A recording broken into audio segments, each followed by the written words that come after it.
بسم اللہ الرحمن الرحیم بسم اللہ الرحمن الرحیم رب اشرح لی صدری ویسر لی امری واحلل عقدۃ من لسانی یفقہوا قولی اما بعد فقد قال رسولنا الکریم ان الحسین مصباح الہدی وسفینۃ النجات صلوات پڑھے محمد وآل محمد۔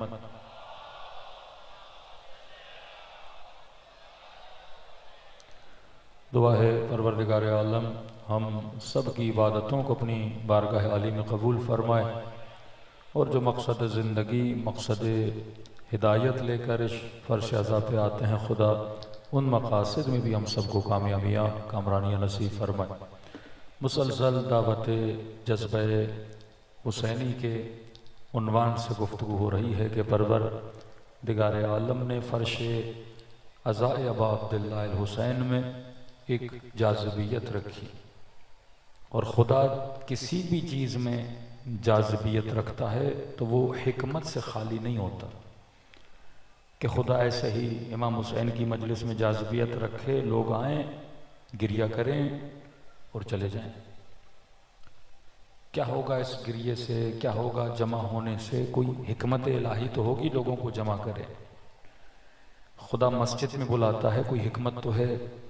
خدا ماہ مبارک رمضان میں پورا مہینہ، آپ کے بچے بھی آپ سے پوچھیں گے نا میری بھوک سے میری پیاس سے خدا کو کیا ملتا ہے؟ یہ دین حکمت ہے۔ رسول کو حکم ہوا یزکیہم ویعلمہم الکتاب والحکمہ، اے حبیب ان کا تزکیہ کرو، ان کو کتاب کا علم دو اور ان کو صاحب حکمت بناؤ۔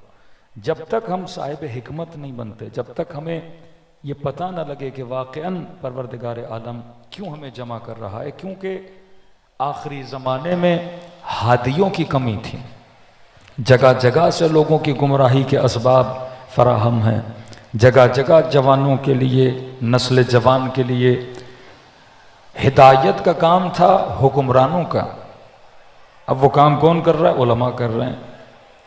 رسول خدا کے زمانے میں کوئی شعبہ نہیں تھا مولویوں کا، چھٹے امام کے زمانے میں کوئی شعبہ نہیں تھا مولویوں کا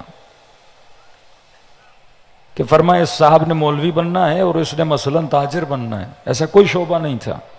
ہدی للناس، یہ ہدایت سب کے لیے ہے۔ جب آپ نماز پڑھتے ہیں دعا سب کرتے ہیں اہدنا الصراط المستقیم، اے خدا مجھے ہدایت عطا فرما سیدھے راستے پہ چلنے کی۔ اب آپ کہیں گے مولانا اگر ایسا ہے تو پھر مدارس کیوں بنے؟ پھر یہ مولوی غیر مولوی، یہ عالم غیر عالم، یہ کانسیپٹ تھا ہی نہیں۔ کہ کانسیپٹ کب بنا؟ جو ذمہ داری حاکم کی تھی کہ لوگوں کو دیندار بنائے۔ اب ایک عالم کہے گا بچوں کو سدھارو، تو ہمارا کام تو نہیں ہے اسکول کھولیں، حیا کا درس دیں گے، ہمارا کام تو نہیں ہے کہ ہم فیشن اینڈ ڈیزائننگ کی شاپس کھولیں اور لوگوں کو سکھائیں اور بنا کر دیں کہ خواتین نے کون سے کپڑے پہننے ہیں، جوانوں نے کون سے کپڑے پہننے ہیں۔ یہ کس کے کنٹرول میں؟ حاکمیت کے کنٹرول میں۔ لوگوں کی بیماری کا مسئلہ حاکم، لوگوں کے روزگار کا مسئلہ حاکم، لوگوں کی تعلیم کا مسئلہ حاکم، یونیورسٹیز حاکمیت کے کنٹرول میں۔ تبھی حکومت کا بحث اتنا اہم ہے، تبھی خدا من کنت مولا کا اعلان کر رہا ہے میدان غدیر خم میں کہ اگر تم نے حاکم برا چنا تمہاری نسلیں تباہ و برباد ہو جائیں گی۔ اور یہ علم خدا میں تھا کہ یہ لوگ آل رسول کو اس طرح سے قتل کر دیں گے، جن کا کام بشریت کی ہدایت کا تھا یہ انہی کو ماریں گے۔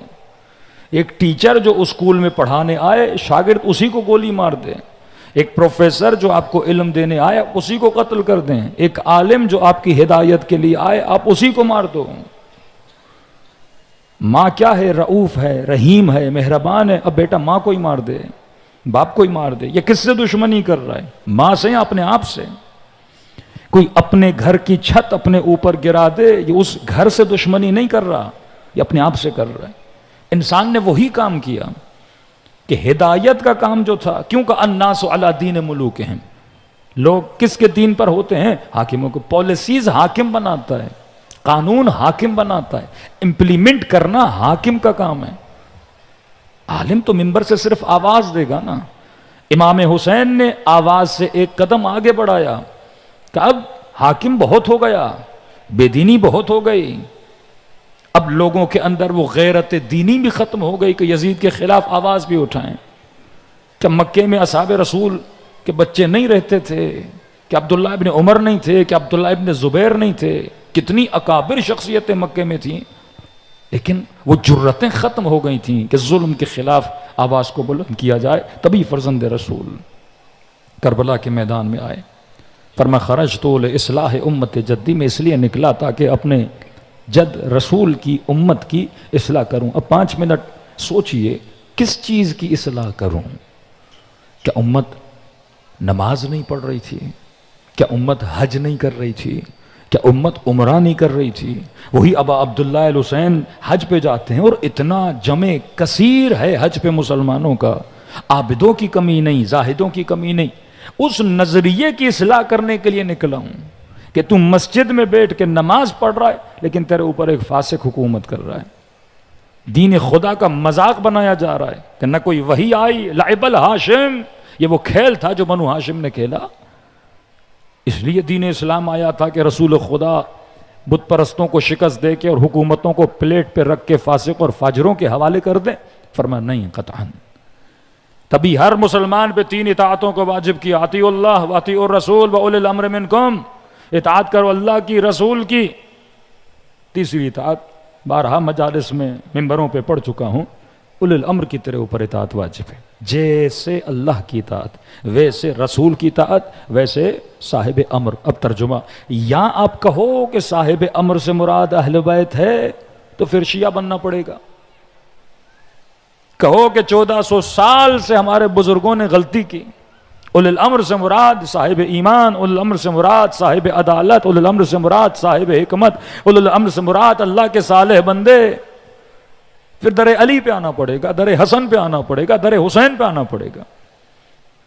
یا کہو نہیں اس سے مراد اہل بیت نہیں ہے، تو جب اہل بیت نہیں ہے تو پھر کون ہے؟ پھر یزید آ جاتا ہے، پھر ہارون اور مامون آ جاتے ہیں۔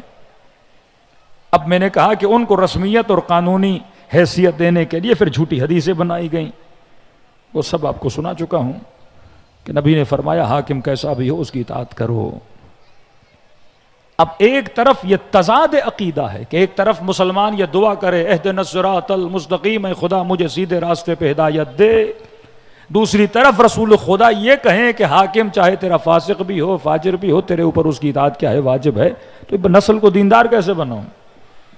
آج حاکم کہتا ہے اسرائیل پہ لعنت نہ بھیجو، آج حاکم کہتا ہے امریکہ کو برا بلا نہ کہو، اور قرآن کہتا ہے ظالموں پہ لعنت بھیجو، میں کس کی مانوں؟ دین کہتا ہے با حیا بنو، حاکم کہتا ہے اگر ملک میں بے حیائی بھی ہے، کنسرٹس بھی ہیں، سنیما بھی ہیں، جو کچھ چل رہا ہے آپ کو حق نہیں ہے کیونکہ قانون نے اس کی اجازت دی، آپ کیا کرو گے؟ چلو پچھلے زمانوں میں یزید آیا، بنو عباس آئے، بنو امیہ آئے، ہمارا سروکار ان سے نہیں ہے کیونکہ ہم مبتلا بہ نہیں ہیں۔ اب یزید میرے لیے تو خطرہ نہیں تھا، اس زمانے والوں کے لیے تھا، ہارون میرے لیے خطرہ تو نہیں تھا، اس زمانے والوں کے لیے تھا، امین میرے لیے تو خطرہ نہیں اس زمانے والوں کے لیے ہے۔ اب سوال یہ ہے میں آج کے زمانے میں رہتا ہوں، میں نے اپنے دین کو 2026 میں بچانا ہے، میں نے اپنے ایمان کو آج کے زمانے میں بچانا ہے، اور قرآن کہتا ہے تیرے اوپر 3 اطاعتیں واجب ہیں، اللہ کی اطاعت واجب ہے، رسول کی اطاعت واجب ہے، اور اولی الامر کی اطاعت واجب ہے۔ اور مفتی اور مولوی نے ترجمہ کر دیا کہ اولی الامر سے مراد وقت کا حاکم ہے۔ تو ہم سب پہ شہباز شریف کی اطاعت کیا ہے؟ واجب ہے۔ اب شکر خدا عطا کرو کہ خدا نے تجھے حسین کا فرش عزا دیا، یہاں نعمت خدا کو محسوس کرو کہ ان کے مفتی یہی سکھاتے ہیں حاکم کی اطاعت واجب ہے۔ حسین نے تجھے ظالموں کی حکومت سے نکال کر صالحوں کی حکومت میں لا کے کھڑا کر دیا۔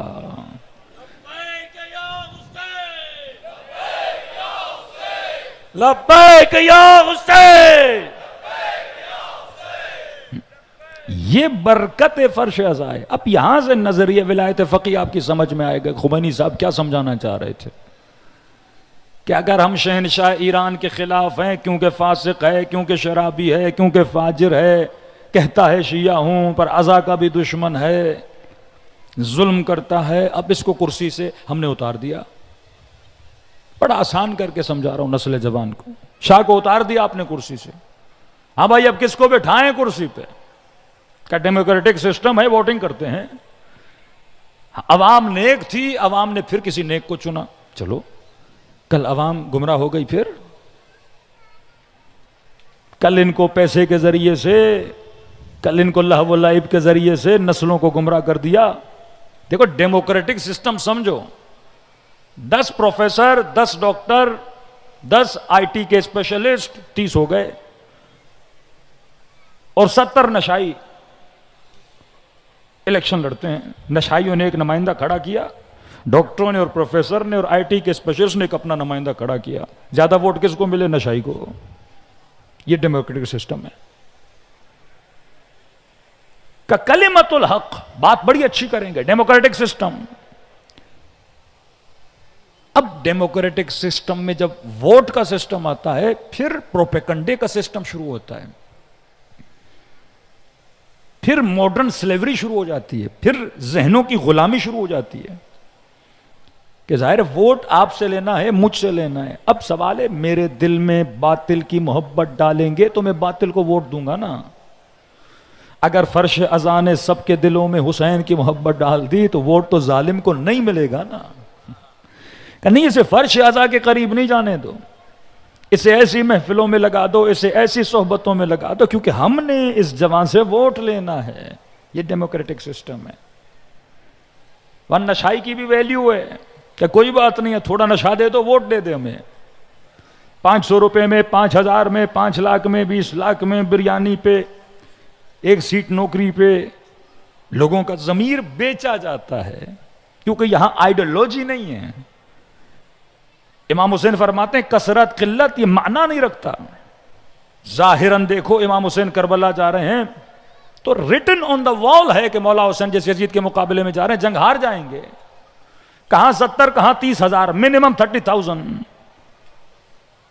لیکن جب تاریخ اسلام میں جاتے ہو، رسول خدا کی جنگوں کو دیکھتے ہو، بدر اصحاب قلیل ہیں لیکن خدا فتح دے رہا ہے.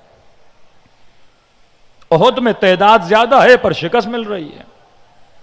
دیکھو جب تمہاری آئیڈیالوجی مضبوط ہوگی، معیار یہ نہیں کہ تمہاری تعداد کم ہے یا زیادہ ہے، قبلہ شیعہ کم ہے، پتہ نہیں فلاں زیادہ ہیں، دشمن کے پاس طاقت زیادہ ہے. آج دنیا جب کمپیریزن کرتی ہے وہ آئیڈیالوجی الگ ہے.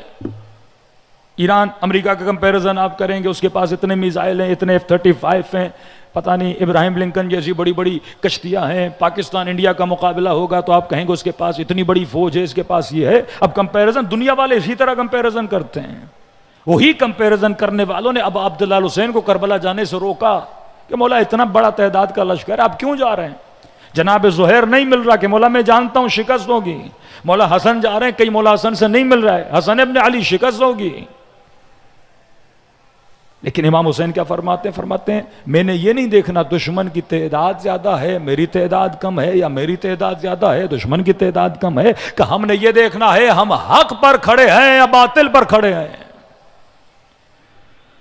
علی اکبر نے پہلا سوال یہ کیا، بابا ہم حق پر ہیں یا باطل پر ہیں؟ بیٹا ہم حق پر ہیں. کہ بابا پھر جاؤں گا میدان جنگ میں نا، پھر کیسا موت کا خوف. حضرت اسماعیل نے ابراہیم کو یہ کہا بابا حق پر ہیں کہ نہیں؟ کہا حق پر ہے. کہا پھر گلا کاٹ دے بابا، اگر پیغام حق ہے پھر خوف کیسا؟ پھر وہ چھری اگر باپ کے ہاتھوں سے بھی چلے تو حق ہے. تم نے یہ دیکھنا ہاں اب حق پر ہو. پھر ہے ما رأیت الا جمیلا، میں نے حسن کے علاوہ کچھ نہیں دیکھا. کیونکہ اللہ کا اٹل فیصلہ ہے جاء الحق وزہق الباطل ان الباطل کان زہوقا. یہ یاد رکھنا اللہ حق کے علم کو اور نعرے کو کیا کرتا ہے؟ بلند کرتا ہے. اب یہ اللہ کا کام ہے، تمہارا کام نہیں. تمہارا کام ہے حق پہ چلو. آج جنگ آئیڈیالوجی کی جنگ ہے. تھوڑا سا بریکٹ کھولوں، اپنے حال پہ تھوڑا سا گریہ کروں. جی بی کے الیکشن، ہاں اکثریتی شیعہ علاقہ، 2 ہماری شیعہ جماعتیں، ایک جماعت نے 1 سیٹ لی، دوسری جماعت کو 1 سیٹ بھی نہیں ملی.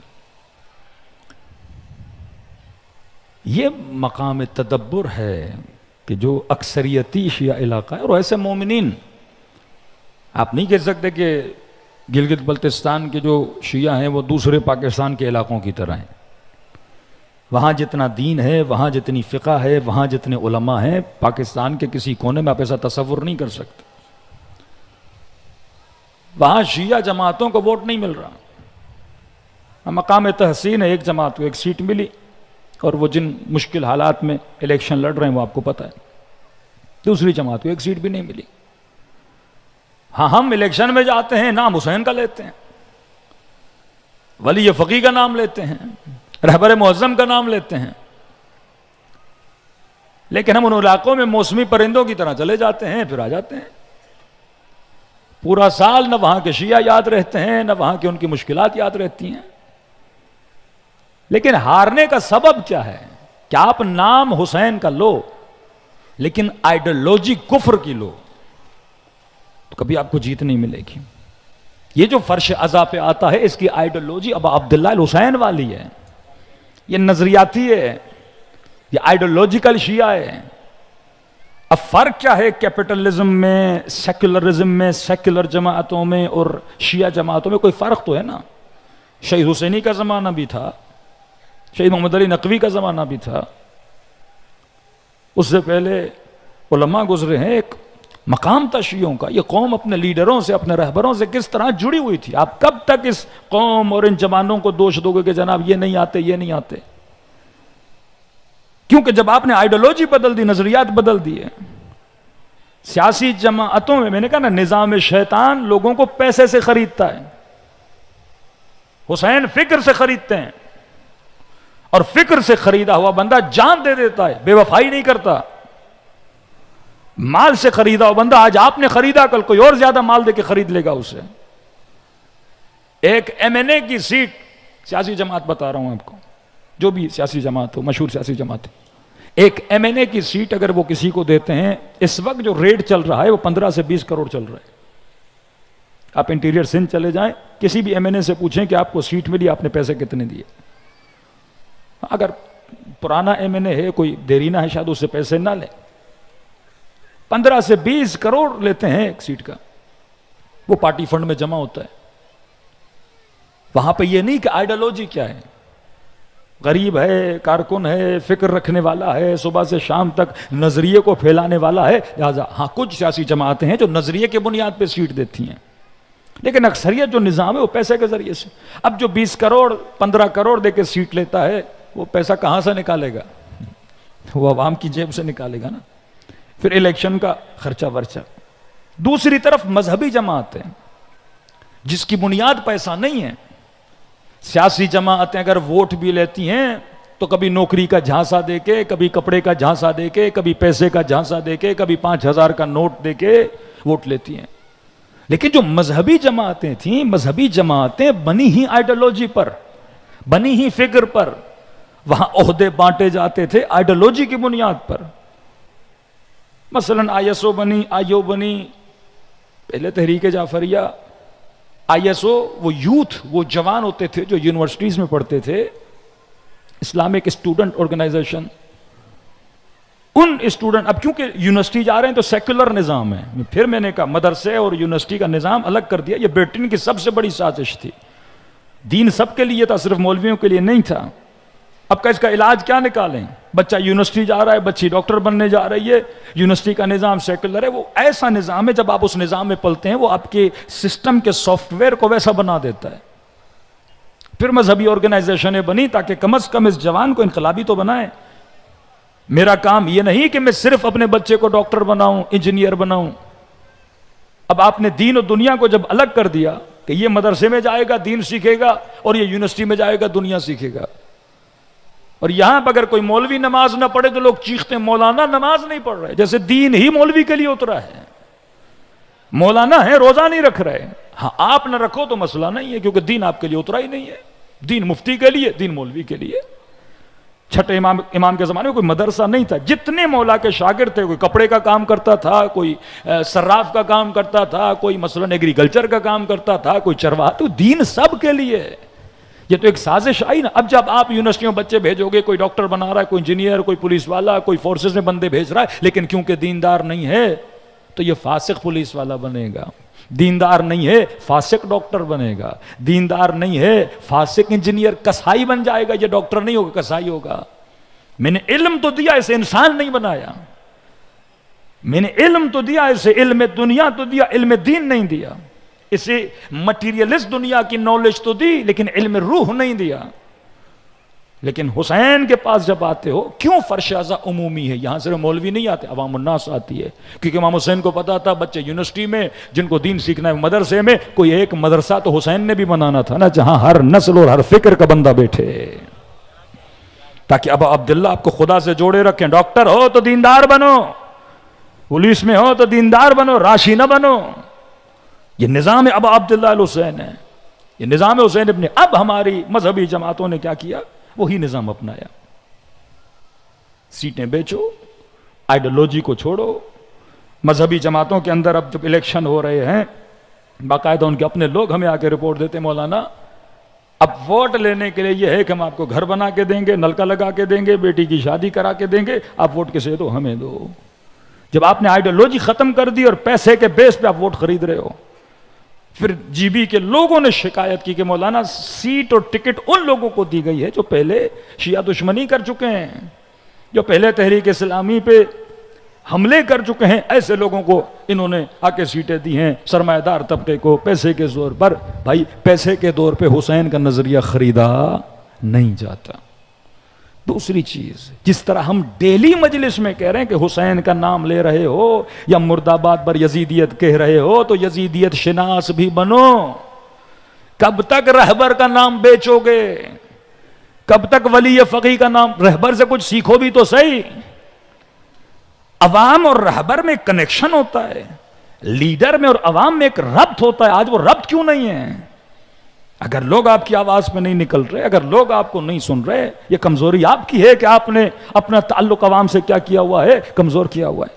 امام خمینی کے زمانے میں لوگ نعرے لگاتے تھے, روح منی خمینی, بت شکنی خمینی. 5 بچے ایک ماں نے خمینی صاحب کے حکم پہ قربان کر دیے راہ اہل بیت میں.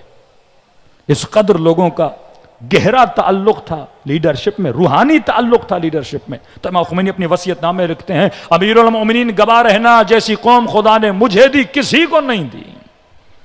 یہ تیار کیا انہوں نے اس قوم کو کہ جو ایک عالم کے کہنے پہ اپنا گھر قربان کر دے, وہ امام زمانہ کے کہنے پہ کیا کرے گا.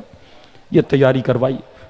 جب آغا خامنئی رہبر بنے, ابتدا میں بہت ساری مخالفتیں, مولویوں کے اندر سے سازشیں, بہت کچھ ہوا. ایران کے اوپر سینکشن, مہنگائی, نسل جوان آغا خامنئی سے بہت دور ہو گئی تھی. دور اس سینس میں بے دین ہو گئی. اب بے دین دیندار کے قریب نہیں آتا. تہران میں آپ جاتے مخالفت, شیراز میں جاتے مخالفت, اصفہان میں جاتے مخالفت. رہبر کی قدر, آج وہی لوگ ترس رہے ہیں خامنئی صاحب کو دیکھنے کے لیے کہ یہ کیسی روحانی شخصیت تھی جس کی ہم نے قدر و قیمت نہیں کی. لیکن آغا خامنئی قوم سے کبھی ناراض نہیں ہوئے. ہر ہفتے آتے تھے, اپنی قوم سے بات کرتے تھے. مجھے بتائیے ایکٹر کتنے بے دین ہوتے ہیں جن کا کام سینما میں ہو, ایکٹنگ میں, فلم میں ہو. ان کو بھی آغا خامنئی بلاتے تھے, نشست رکھتے تھے. شاعروں کو بلاتے تھے, نشست رکھتے تھے. بچیاں 9 سال کی جب بالغ ہوتی تھی ان کو بٹھاتے تھے, نماز پڑھاتے تھے. جوانوں کو بٹھاتے تھے, تاریخ دانوں کو بٹھاتے تھے, مذہبی جماعتوں کو بٹھاتے تھے, ہر طبقے سیاسیوں کو بٹھاتے تھے. جو ان کے سخت ترین مخالف ہوتے تھے ان کو بٹھاتے تھے. کہ میرا کام ہے, میں امام ہوں, اگر امت کا رہبر بنا ہوں اور امت اگر غلط فہمیوں کی وجہ سے بھی ناراض ہے, میں نے کیا کرنا ہے, رب کو کیا کرنا ہے, مضبوط کرنا ہے. آج لوگ اگر لیڈرشپوں سے دور ہو رہے ہیں, اس کی وجہ یہ ہے کہ لیڈرز اپنی عوام کے پاس نہیں جاتے ہیں. دوسرا طریقہ وہی اپنایا ہے جو سوشلسٹ, جو کمیونسٹ, جو پارٹیاں سیکولر نظام اور فکر کی رہنے والی ہیں، اسی فکر پہ جب آپ پارٹیوں کے اندر الیکشن کرواؤ گے، اسی فکر کے نزدیک جب آپ ٹکٹس کو تقسیم کرو گے، پھر اسی طرح منہ کی کھانی پڑے گی اور آپ کی قوم آپ سے کیا ہو جائے گی؟ دور ہو جائے گی۔ فرش ازا سکھاتا ہے اپنے اندر اسی روح ازا کو زندہ کرو، حسین کی آئیڈیالوجی کو زندہ کرو، فکر ابا عبداللہ الحسین کو زندہ کرو۔ کوئی جوان غریب ہے، کچھ بھی آئیڈیالوجی مضبوط ہے، پھر شیعہ اس کو ووٹ بھی دیں گے، کیونکہ متقی ہے، کیونکہ پرہیزگار ہے، کیونکہ خلوص کے ساتھ آ رہا ہے اور کام کر رہا ہے۔ اگر یہی روح ہماری مذہبی جماعتوں کے اندر پیدا ہو جائے، پھر خدا وہی کامیابی دے گا جو شہید حسینی کے زمانے میں دیتا تھا۔ صلوات پڑھے محمد و آل محمد پر۔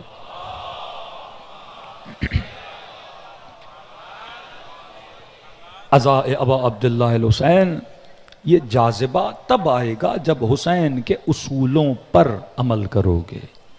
یہ بالکل میتھ ہے، دین ایک میتھمیٹک اصول ہے، 2+2 4 ہے۔ صحیح کرو گے صحیح نتیجہ، غلط کرو گے غلط نتیجہ۔ میں چھوٹی سی مثال دے رہا ہوں کہ امام حسین نے کربلا میں کس طرح پوسٹ مارٹم کیا۔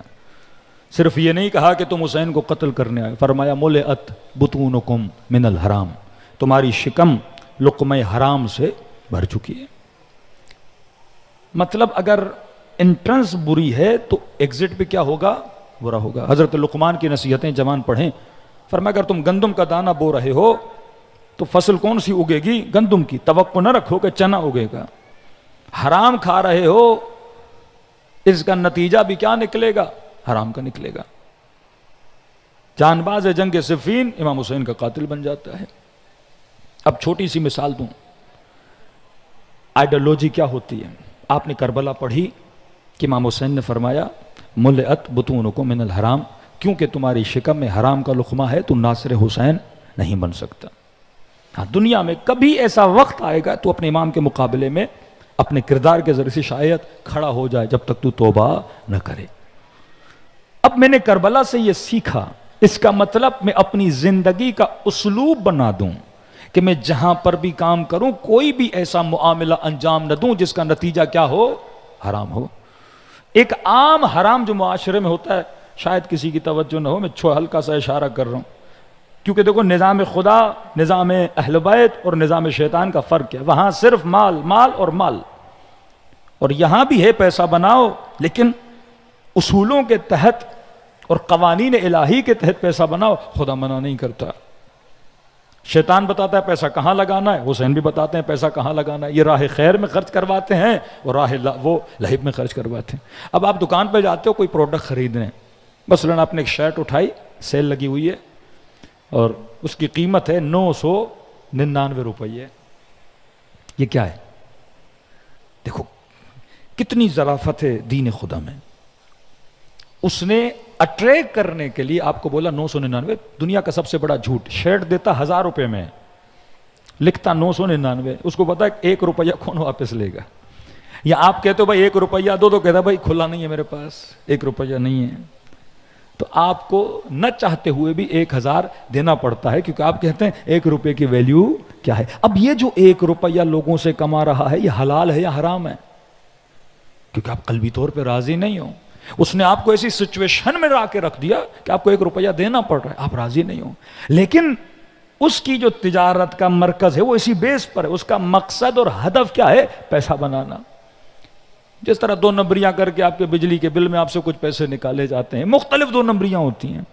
ہمارے کتنے مومنین ہیں جن کے بزنسز چل رہے ہیں، بینکس چل رہے ہیں، مختلف ادارے چل رہے ہیں، اور اسی نظام شیطان کے ذریعے سے وہ کما رہے ہیں۔ پھر کہیں مولانا نسل پاک نہیں ہے۔ ہمارا دینی سسٹم پتہ ہے کیا ہے؟ ہم بزنس وہی کریں گے جو وہ کر رہا ہے۔ بس یہ کہیں گے کہ مولانا حدیث قصہ پڑھوا دی تھی ہم نے اوپننگ میں، ہم نے 4 بکرے کٹوا دیے تھے اہل بیت کے نام پہ، یہ ہمارا بزنس ہے۔ ترکی کے مسلمان جب یورپ میں جاتے ہیں پڑھنے کے لیے، تو ایک شیعہ نوجوان تھا، کہہ رہا ہے وہ ایک ترکی کا، کیونکہ ان کا شعور نہیں ہے حلال و حرام کا زیادہ، تو کہہ رہا ہے وہ مرغی لے کر آیا کسی مارٹ سے اور وہ مرغی پکائی اس نے، میں نے اس کو کہا حلال ہے کہ نہیں؟ کہ ہاں ہاں حلال ہے۔ تو میں نے کہا کہاں سے خریدی؟ اس نے کہا فلاں مارٹ سے لے کر آیا۔ کہا اس مارٹ میں تو حلال مرغی ہے ہی نہیں، اب کیسے کہتے ہو حلال ہے؟ کہا بھائی ہے نہیں ہے، میں یہاں پہ لایا، بسم اللہ الرحمن الرحیم پڑھ کے میں نے بنایا تو کیا ہو گئی ہے؟ پاک ہو گئی۔ سارا کام حرام کیا حدیث قصہ پڑھ کے پاک کر دو گے؟ سارا بزنس تمہارا وہی ویسٹرن مائنڈ سیٹ کی بنیاد پہ، وہی سود، وہی ساری 2 نمبریاں، اور آپ کہو کہ جناب ہم ہفتے میں 4 بکروں کو ذبح کر کے اور اہل بیت کا نام لے کے بزنس کو کیا کر دیں گے؟ حلال کر دیں گے۔ نہیں، یہ نظام آئیڈیالوجی پہ چلتا ہے۔ اگر آئیڈیالوجی آف ابا عبداللہ الحسین نہیں ہے، کیونکہ اس نظام میں حکمت ہے، اس نظام میں عقلانیت ہے، یہ نظام انسان کو امام مہدی سے ملاتا ہے، اور تب تک حجت خدا سے نہیں مل سکتے جب تک تم اپنی زندگی میں احتیاط سے کام نہیں لیتے اور امام حسین کے اصولوں پہ نہیں چلتے۔ صلوات پڑھے محمد والے محمد پر۔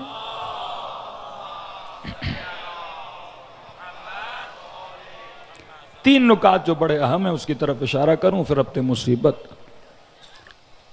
عزائے حسینی کو ہم کس نگاہ سے دیکھتے ہیں؟ 3 نگاہیں ہیں۔ ٹاپک بڑا ہے، میں آج صرف ہلکے اشارے دوں گا، کل تفصیل میں جاؤں گا۔ ایک نگاہ ہے امام حسین کی عزاداری پہ تاریخی نگاہ، جیسے طبری کربلا کے منظر کو پیش کرتا ہے۔ آپ بولیں گے مولانا فلاں جگہ پہ ایکسیڈنٹ ہوا، میں کہوں گا ذرا بتاؤ کیسے ہوا، تو آپ کہیں گے مثلا دوپہر کے 2:05 پہ 2 گاڑیاں آپس میں لگیں اور اتنے لوگ مر گئے۔ یہ تاریخی نگاہ ہے، اس سے آپ کچھ سبق نہیں سیکھ رہے ہو، آپ صرف ایک رپورٹ دے رہے ہو۔ کچھ کربلا کے رپورٹر ہیں جس میں یزیدی بھی ہیں، جس میں اہل بیت کے چاہنے والے بھی ہیں، رپورٹر ہیں۔ اب کربلا کو آپ رپورٹ کے نظریے سے بھی دیکھ سکتے ہو، اور کربلا کو آپ عقل و عقلانیت کی نگاہ سے بھی دیکھ سکتے ہو۔ اب طبری نے مثلا حضرت عباس کا جب ذکر کیا، اس کے اندر دیکھیں اس کی نگاہ کیسی تھی۔ اس نے کہا کہ حضرت عباس نے سب سے پہلے کربلا میں اپنے بھائیوں کو بھیجا۔ تو وہ طبری اپنے دماغ سے سوچتا ہے کہ عباس نے بھائیوں کو پہلے کیوں بھیجا، خود پہلے کیوں نہیں گیا؟ تو اس نے کہا ہاں الیاذ باللہ، کہ عباس نے بھائیوں کو اس لیے بھیجا تاکہ بھائی پہلے مر جائیں اور بھائیوں کا جتنا مال ہے اور ارث ہے کسے ملے؟ عباس کو ملے۔ صاحب معرفت نہیں ہے۔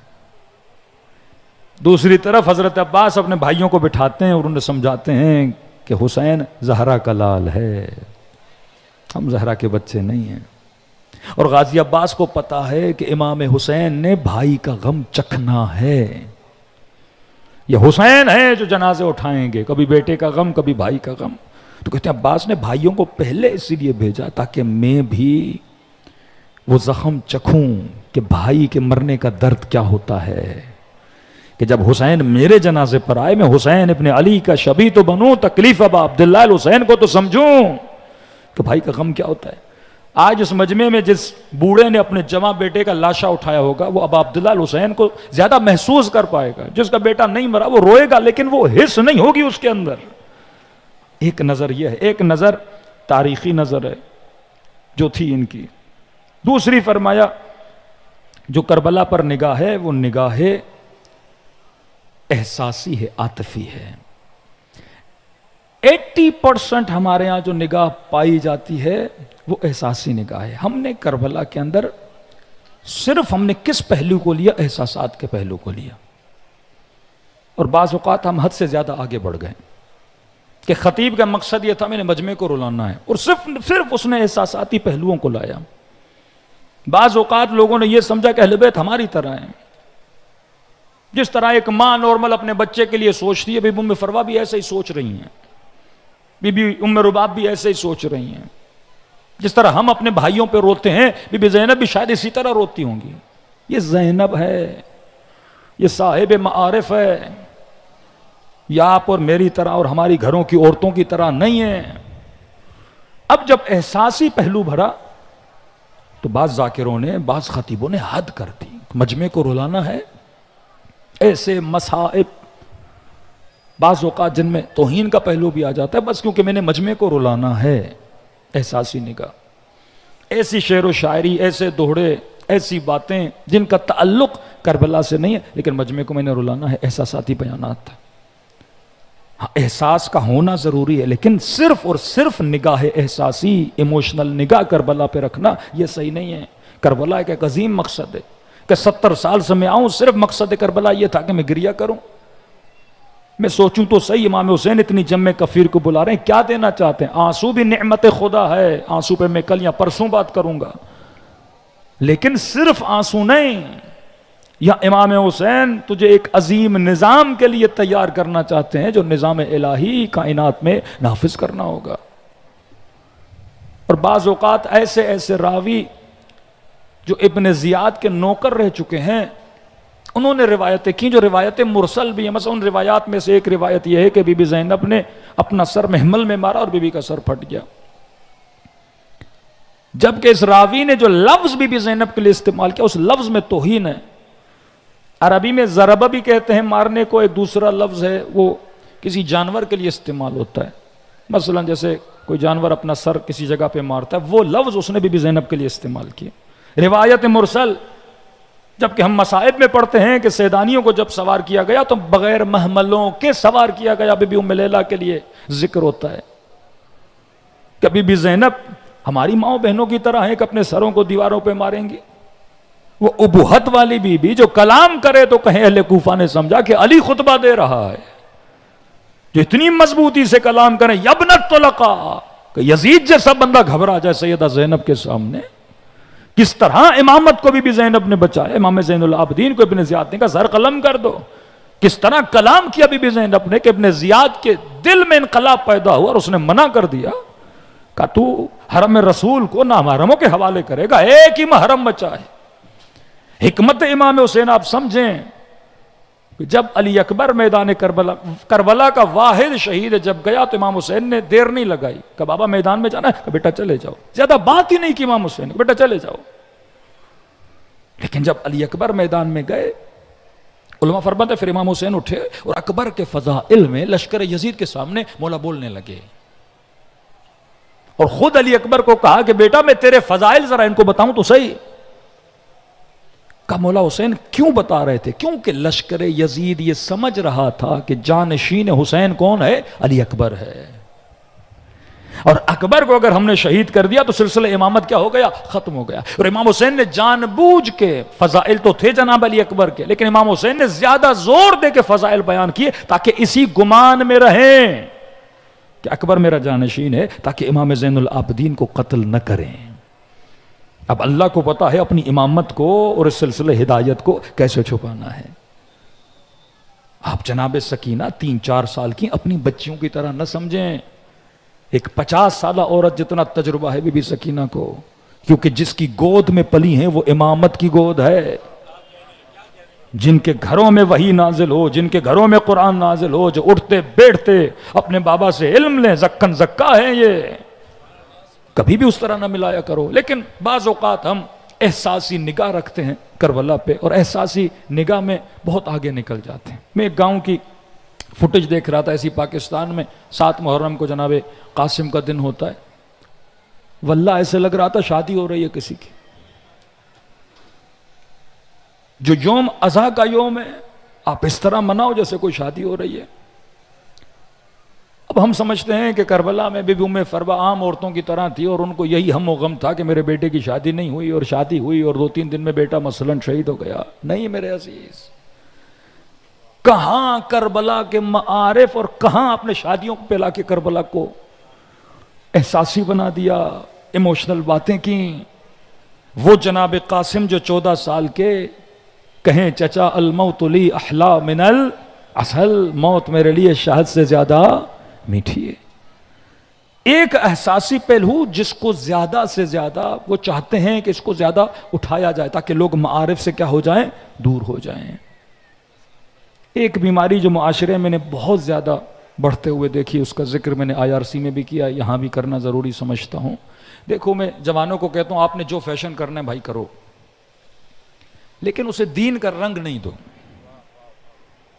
ہاں آپ کو زنجیریں پہننا اچھی لگتی ہیں، آپ کو پتہ نہیں کئی فیشن کرنا اچھے لگتے ہیں، کرو بھائی. ہاں ویسٹرن کلچر سے انسپائر ہو، کرنا ہے کسی نے ٹیٹوز بنانے ہیں، کسی نے کیا کرنا ہے، سارا کرو بھائی. اپنے مجتہد سے پوچھو حلال ہے حرام ہے، جان لو ٹھیک ہے، لیکن دین سے نہ جوڑو، نظام حسین سے نہ جوڑو. کہ آج سے 3 سال پہلے کسی نوجوان نے مجھے میسج بھیجا کہ مولانا اب یہ بہت بڑھتا جا رہا ہے معاشرے میں دیکھ رہا ہوں، یہ تشیع اور عزا امام حسین کے چہرے کو بگاڑنے کے برابر ہے. کہ حدیث معصوم ہے کہ وہ ہمارا شیعہ نہیں جس کے کان میں بالی نہ ہو. یہ کلچر میں نے 40 امام حسین پہ آج سے 4 سال پہلے دیکھا. زیادہ تر انڈیا کے لوگ یہ کام کر رہے تھے, جو وہاں سے نوجوان آتے ہیں ان میں دیکھا میں نے. پھر دوسرا میں نے دیکھا جو قافلے یو کے سے آ رہے ہیں, لندن سے آ رہے ہیں, وہاں کے نوجوان, اب کیونکہ وہ یو کے میں رہتے ہیں, یورپ میں رہتے ہیں, ان کے بچے ویسے ہی 60-70% مینٹلی ویسٹرنائز ہیں. اب وہ ویسٹرن کلچر کو اپنانا چاہتا ہے, پر والد بیچ میں آ جاتا ہے, والدہ بیچ میں آ جاتی ہے, کچھ باتیں بیچ میں آ جاتی ہیں, اس کے دل میں اس کلچر کی محبت تو ہے. اب دین کا جب بہانہ ملتا ہے تو اس کے لیے بڑا آسان ہو جاتا ہے. اب بالی پہننا حرام نہیں, آپ کا شوق ہے 2 پہنو, 4 پہنو, 6 پہنو, ہم منع نہیں کرتے, لیکن اس کو نسبت پر اب عبداللہ الحسین نہیں دو, نسبت دین نہیں لگاؤ. یہ سوچنا بھی کتنا عبث ہے. انسان سوچے 5 منٹ کے لیے, انسان پروردگار عالم کی دربار میں مجبور ہوتا ہے توبہ کرنے پر. یہ سوچنا بھی عبث ہے کہ آپ سوچیں امام زمانہ آئے اور کان میں کوئی بالی ہو, علیاذ باللہ. یہ تشیع کو ایک ایسی جگہ دھکیلنا. پھر آپ نہ کہو اہل سنت کو کہ ٹخنوں تک شلواریں کیوں کرتے ہیں, ان کا مذاق نہیں اڑایا کرو, جبکہ وہ تو حدیث میں بھی ہے نا, اس کی میں نے تفصیلاً کئی مرتبہ گفتگو کی ہے. لیکن ہم کہتے ہیں کیونکہ حکمت نہیں ہے. نبی نے امیروں کا لباس جو زمین پہ لباس کو رونتے تھے ان کو کہا کہ اپنے لباس کو چھوٹا کر کے آؤ تاکہ امیری کی نشانی نہ ہو, ریاکاری کی نشانی نہ ہو. وہ حکمت سمجھو, لیکن وہ حکمت بغیر سمجھے آج بھی وہی کام کرتے ہیں. آپ کئی شاعر, کئی شعراء مذاق اڑاتے ہیں. آج ہم کہاں کھڑے ہیں؟ ہماری نوجوان نسل کہاں کھڑی ہے؟ ہماری نوجوان نسل کو کہاں دھکیلا جا رہا ہے, لے جایا جا رہا ہے کہ مولانا یہ ماتمی ہے, یہ عزادار ہے. یہ تقسیم کہاں سے آئی؟ حسین کا عزادار ماتمی بھی ہوتا ہے, حسین کا عزادار نمازی بھی ہوتا ہے, حسین کا عزادار روزے دار بھی ہوتا ہے, حسین کا عزادار دیندار بھی ہوتا ہے. یہ مجموعہ ہے تمام تر خوبیوں کا, کہ اگر دیندار بننا ہے تو کامل ہو کے دیندار بنو. یہ نہیں کہ آدھا یہاں سے لو آدھا وہاں سے لو. یہ وہ احساسی پہلو ہے. نسبت امام حسین سے دے کے اس جوان کو کوئی کام کروایا جاتا ہے. اب 5 منٹ سوچے اس سے کیا میرے دین میں اور آخرت میں فائدہ آئے گا جناب والا. کوئی ایسا کام کرو جس میں تمہارے علم میں, تمہاری معرفت میں کوئی تعمیری کام ہو جس سے قوم کو فائدہ دے سکو. ایسا کام کرو جس کا نہ فائدہ ہے نہ نقصان ہے. اور اس کو نسبت کس سے دی جائے؟ محمد اور آل محمد سے دی جائے. صلوات پڑھے محمد و آل محمد پر.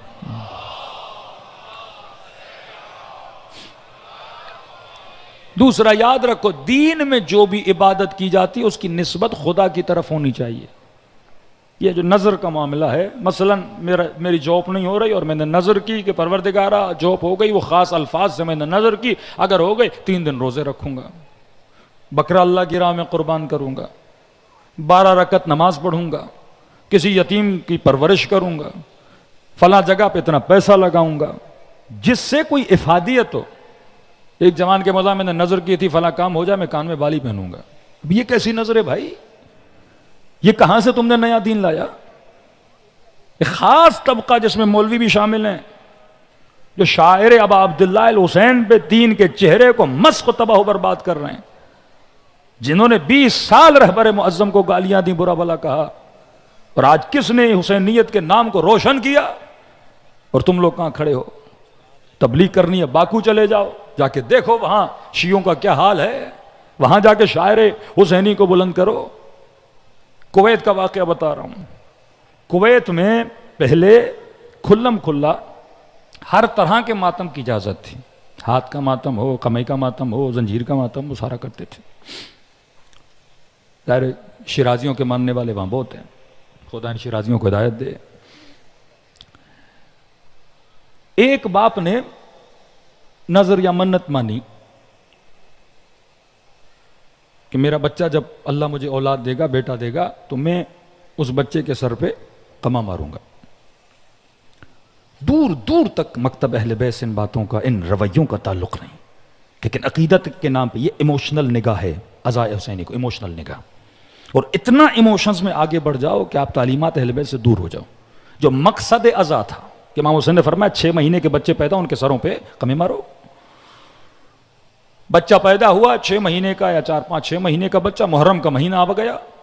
اس نے ماں کو کہا, ہائی فائی قسم کا مولائی تھا, کہا کہ میں بچے کو ماروں گا.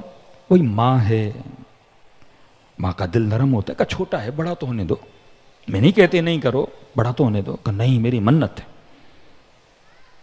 ماں روئی گڑ گڑایا، کہا نہیں میں تو ماروں گا، میری منت ہے، امام حسین نے بیٹا دیا ہے اور تم مولا کے راستے میں۔ ایسا بلیک میل، ایموشنل بلیک میل کرنا کہ وہ بیچاری خاتون پریشان ہو جائے۔ بہت منع کیا کہ چھوٹا بچہ ہے، ابھی چھوٹا ہے، ابھی کمزور ہے، کہا نہیں۔ یہ کسی بھی کویت میں رہنے والے مومن سے پوچھیں گے آپ کو بتائے گا۔ اس نے بچے کے سر پہ مارا، اتنا خون اس بچے کا بہا، وہ بچہ دنیا سے چلا گیا۔ اس ماں نے اس پہ کیس کر دیا کہ اس نے میرے بچے کا کیا کیا ہے، قتل کیا ہے۔ یہ جیل میں چلا گیا۔ اس دن کے بعد کویت میں خونی ماتم پہ کیا ہو گئی، پابندی ہو گئی اس کی وجہ سے۔ اب پابندی لگنا نہ لگنا الگ معاملہ، لیکن کتنا پورے کویت میں شیعوں کے چہرے کو انہوں نے کیا کیا، خراب کیا۔ ایک نگاہ احساسی، ایک نگاہ تاریخی، ایک نگاہ ابا عبداللہ الحسین کی طرف نگاہ تمدن ہے کہ حسین کائنات میں سب سے بڑی سویلائزیشن بنانے کے لیے آئے ہیں، یہ امام امت ہیں۔ حسین حکومت مہدی کے نفاذ کے لیے آئے ہیں۔ تبھی فرمایا رجعت کے بعد امام زمانہ جب سب سے پہلا جو امام آئے گا وہ امام حسین ہے، ابا عبداللہ الحسین ہے، کہ فرش عزا پہ آؤ، عقل و شعور کو بڑھاؤ، کربلا سے صرف زخموں کو لے کر نہ جاؤ، ان زخموں کے پیچھے جو زینب کبریٰ کی نگاہ ہے کہ اتنی بڑی قربانی خدا نے کربلا میں امام حسین کے ذریعے سے دلوائی، اور اس قربانی کا فلسفہ یہ ہے کہ میرے عزیز ایک دن آئے گا کہ ہماری آنکھیں حجت خدا کے چہرے کو دیکھیں گی، ہمارے کان یہ آواز سنیں گے کہ انل مہدی، اور جب تعارف کروائیں گے تو کل بھی کہا تعارف اپنے جد حسین سے کرائیں گے کہ میں انتقام لینے کے لیے آیا ہوں۔ لوگ پوچھیں گے کس کا انتقام؟ کہیں گے میرے جد حسین جو کربلا میں پیاس سے مارے گئے تھے، اس کا انتقام۔ میرے عزیز آج کا دن ننھے سے باب الحوائج کا دن ہے۔ 6 مہینے کا بچہ، 6 مہینے کا بچہ، لیکن بڑوں پہ بھاری پڑ گیا۔ کہتی ہے واحد شہادت ہے جس کی شہادت کے بعد شیطان چیخا تھا کہ یہ علی اصغر وہ کربلا کا واحد شہید ہے جس نے چہروں سے نقابوں کو اتار دیا۔ ایران کے بہت بڑے عالم دین فرماتے جب صدام نے اٹیک کیا تو میں نے زیارت عاشورہ کا چلہ نکالا کہ خدا زیارت عاشورہ پڑھ رہا ہوں تاکہ یہ حملے اٹیکس رک جائیں۔ کہتا 39 دن ہو گئے، 39 ڈیز ہو گئے، لیکن حملے نہیں رکے۔ امام حسین سے شکایت کی ابا عبداللہ آپ کی زیارت عاشورہ پڑھ رہا ہوں، حملے ابھی تک نہیں رکے۔ کہ خواب کے عالم میں امام حسین کو دیکھا کہ اگر چاہتے ہو خدا تیری دعا کو قبول کرے تو خدا کو میرے علی اصغر کا واسطہ دو۔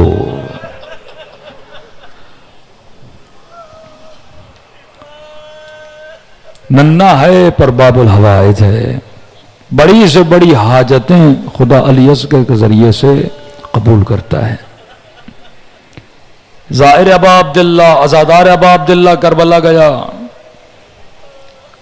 خدام حرم کہتے ہیں کبھی ادھر دوڑے کبھی ادھر دوڑے، ہر کسی سے یہ پوچھتا رہے کہ میں نے سنا تھا مجلس میں کہ امام حسین نے علی اصغر کو کہیں دفن کیا تھا، کہ مجھے ساری قبریں مل گئیں، علی اصغر کی قبر نہیں مل رہی۔ خادم کہ ہمیں نہیں پتا، یہی ہے حرم، یہی ہے، یہ ذریعہ ابا عبداللہ، یہ حبیب ابن مظاہر، یہ گنج شہداء، یہ خیام حسینی۔ یا کون ہے متقی پرہیزگار مجتہد، مجھے اس سے ملنا ہے۔ لوگوں نے کہا آیت اللہ کشمیری کے پاس جاؤ۔ آیا کشمیری کے گھر، قبلہ، 3 دن سے ڈھونڈ رہا ہوں، مجھے وہ ننھی سی قبر نہیں مل رہی جو ابا عبداللہ الحسین نے بنائی تھی، کہاں ہے وہ؟ آئے کشمیری کہتے ہیں پہلی مرتبہ کسی نے سوال کیا کہ لوگ جاتے ہیں زیارت کر کے آ جاتے ہیں۔ انہوں نے کہا کہ بیٹا 3 دن کے بعد آنا، میں ذرا کتابوں میں دیکھ لوں۔ آئے کشمیری کہتے ہیں میں نے تاریخ کی ساری کتابیں دیکھی، مقتل کی ساری کتابیں دیکھی، کہیں نہیں ہے کہ علی اصغر کی قبر کہاں ہے۔ آدھی رات کا وقت تھا، وقت تہجد، بہت رویا امام حسین کی خدمت، مولا تیرے زائر آتے ہیں، تیرے عزادار آتے ہیں، میں جواب کیا دوں کہ اس بچے کی قبر کہاں ہے؟ کہ آنکھ لگی عالم رؤیا اور خواب میں ابا عبداللہ الحسین کی زیارت ہوئی. فرمایا میرے زائروں کو کہہ دو آج کے بعد علی اصغر کی قبر کو ڈھونڈا نہ کریں. مولا کیا کہوں قبر کہاں ہے؟ کہ سب کو کہہ دو جس نے علی اصغر کی زیارت کرنی ہے وہ حسین کی قبر کی زیارت کر لے. کہ مولا میں سمجھا نہیں کہ سجاد نے میرے بچے کو میرے سینے پہ سلا دیا تھا. اصغر کی قبر حسین کا سینہ ہے. سب نے 6 مہینے کا بچہ اپنی گود میں لیا ہوگا نا, سب کو تجربہ ہے. مائیں اپنے بچوں سے بڑا پیار کرتی ہیں. باپ ڈیلی دیر گھر جائے شاید بیوی اتنا اعتراض نہ کرے, لیکن جس دن اس کا 6 مہینے کا بچہ بیمار ہو, بخار میں ہو اور یہ دیر جائے تو لڑنا شروع ہو جاتی ہے. اتنی دیر سے کیوں آئے ہو؟ تجھے نہیں پتا اس بچے کو بخار ہے؟ تجھے نہیں پتا یہ بچہ بیمار ہے؟ جلدی کر اسے ہاسپٹل لے جا. یہ باپ بچے کو اٹھاتا ہے, ماں فوراً برقع پہنتی ہے, کہتا ہے خاتون خانہ رک جاؤ, ہاسپٹل میں رش ہے, نامحرم ہے, کہاں آ رہی ہو؟ لیکن یہ ماں 2 منٹ کے لیے بچے سے جدا ہونا نہیں چاہتی.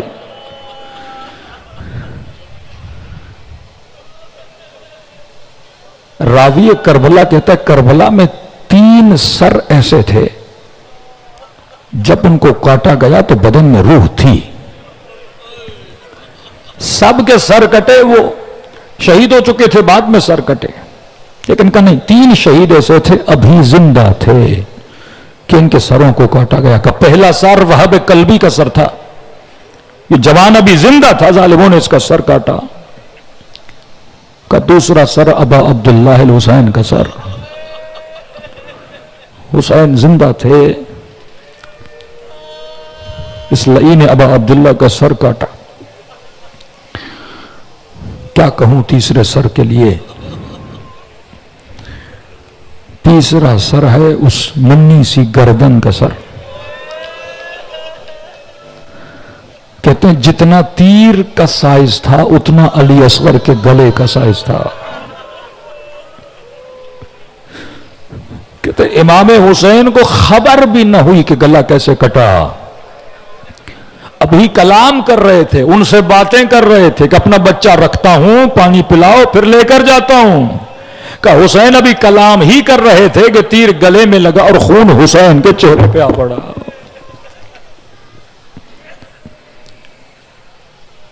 کیسے حسین 2 جگہوں پہ ابا عبداللہ الحسین, راوی کہتا ہے حیرت میں پڑ گئے کہ آگے بڑھوں یا پیچھے جاؤں.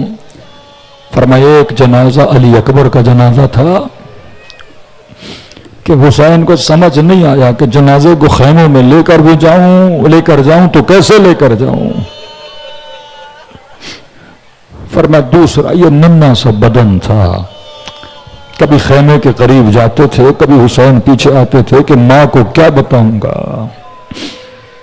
کیا گزری قلب ابا عبداللہ الحسین پر.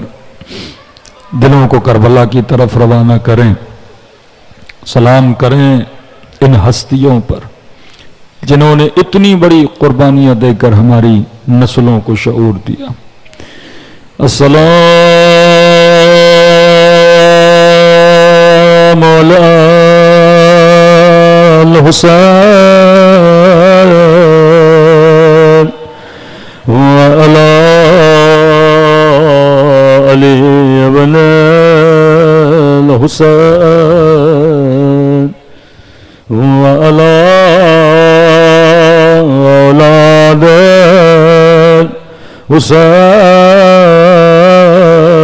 حسین وعلی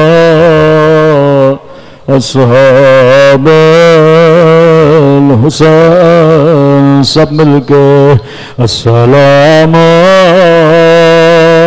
علی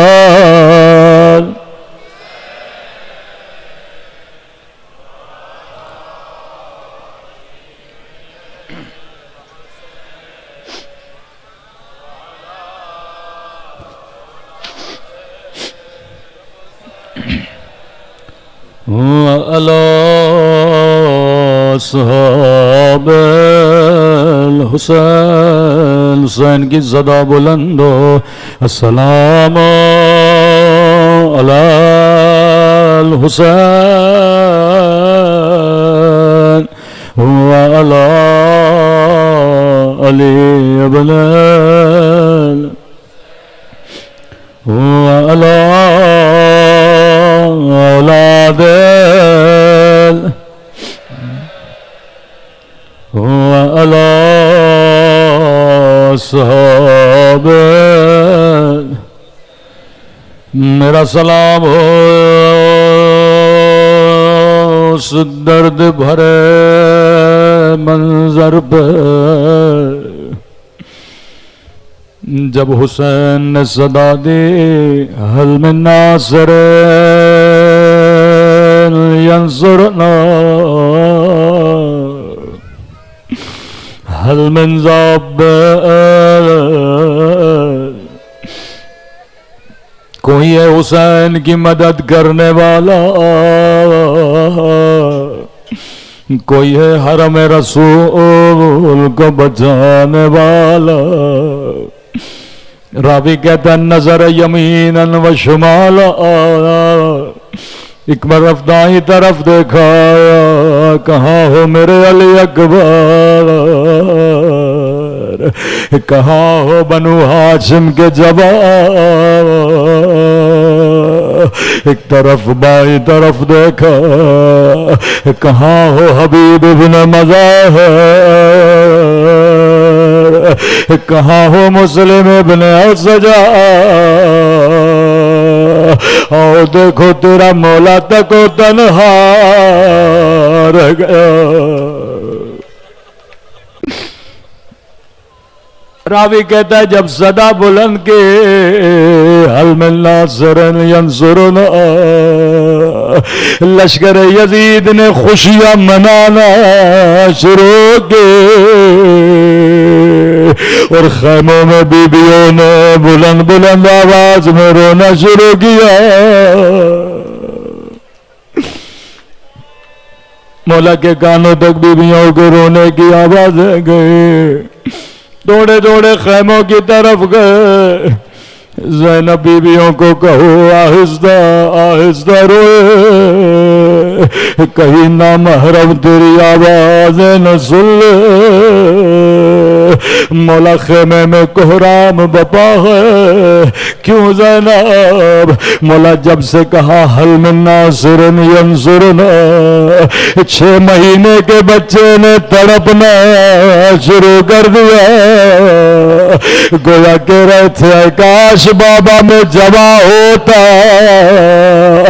اکبر کی طرح خود کو آپ پہ قربان کرتا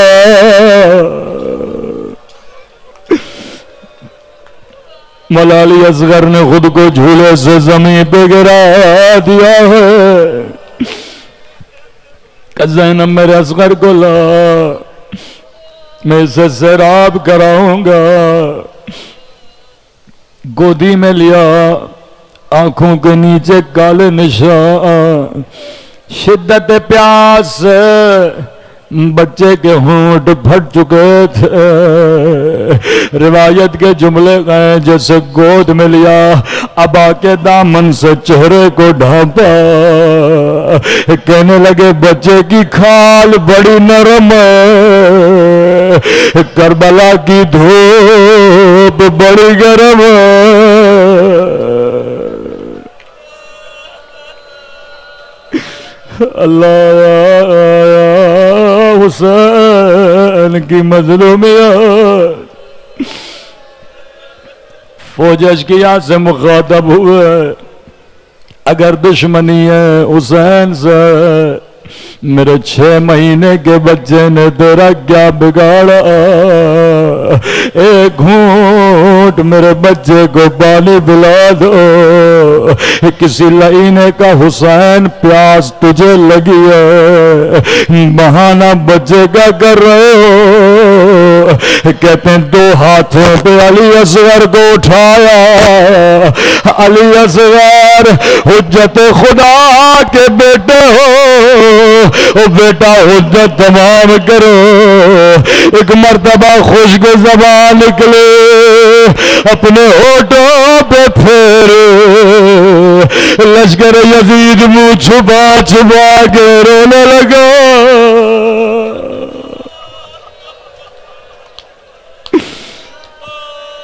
ہائے اپنے ساتھ نے کہا اور ملا اقدا کلام الحسین، کہیں لشکر میں انقلاب نہ آ جائے، جلدی کر حسین کے کلام کو قطع کر.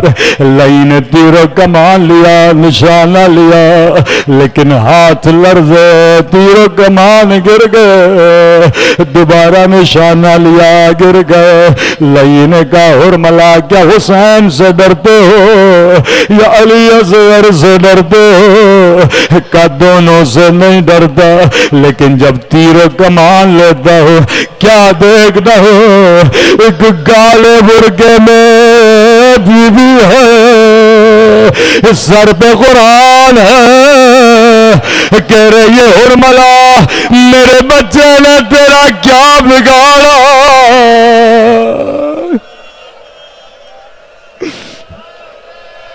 میرے 6 مہینے کالے اصغر. لئی نے کہا میں تیری آنکھوں پہ پٹی باندھتا ہوں، تو نشانہ لے. میرے استاد پڑھا کرتے تھے عربوں کے پاس 2 طرح کے تیر ہوتے تھے، ایک تیر انسانوں کو گرانے کے لیے، ایک تیر گھوڑوں کو گرانے کے لیے. لئی نے وہ تیر اٹھایا جس کا وزن علی اصغر سے زیادہ تھا.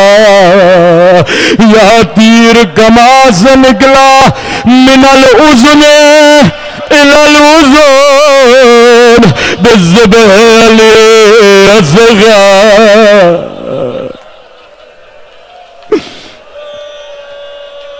اب ذرا کیفیت دیکھنا بچے کی کیفیت کیا تھی کہ جیسے تیر لگا بچے نے دونوں ہاتھوں کو کھولا، گویا کہ بابا میں نے بھی لبیک کہہ دیا. ایک روایت میرے استاد پڑھا کرتے تھے، جس طرح آپ چھوٹے بچوں کو سفید کپڑوں میں لپیٹتے ہو، جب مولا لے کر گئے علی اصغر بھی سفید کپڑے میں لپٹا تھا. راوی کہتا ہے جیسے تیر لگا جلدی سے حسین نے خنجر نکالا، اس کپڑے کو پھاڑنا شروع کیا. کسی نے چوتھے امام سے پوچھا مولا کیوں کر رہے تھے؟ فرمایا بابا چاہتے تھے بچے کو تڑپنے میں آسانی ہو. علی اکبر نے بھی ایڑیاں رگڑی تھی، میرے اصغر کو بھی تکلیف نہ ہو.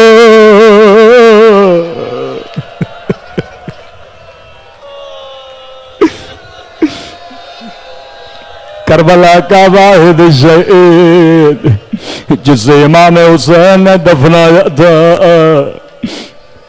مختصر کروں آخری جملہ، کیونکہ امام جانتے تھے میری شہادت کے بعد لاشوں پہ گھوڑے دوڑائے جائیں گے. کہاں گھوڑوں کی ٹاپوں کا وزن، کہاں میرے علی اصغر کا اللہ بدل.